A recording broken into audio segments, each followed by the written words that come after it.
tinitiyak na maganda ang gawa.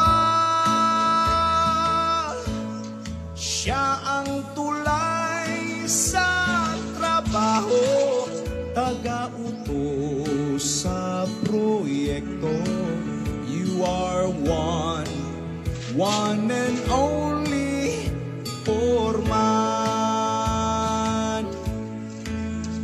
Foreman, Foreman, pagtsatsaga, gabay at pamumuno, taga-check at inspect sa materials.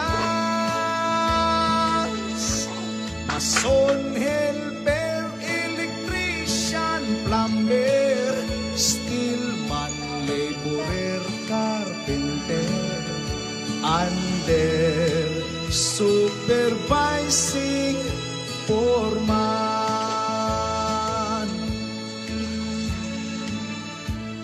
Di lahat ng nasa taas ay mapagsamantala, meron pa ding tapat, marunong makisama, lumalaban ng bata sa buhay, katulad nila.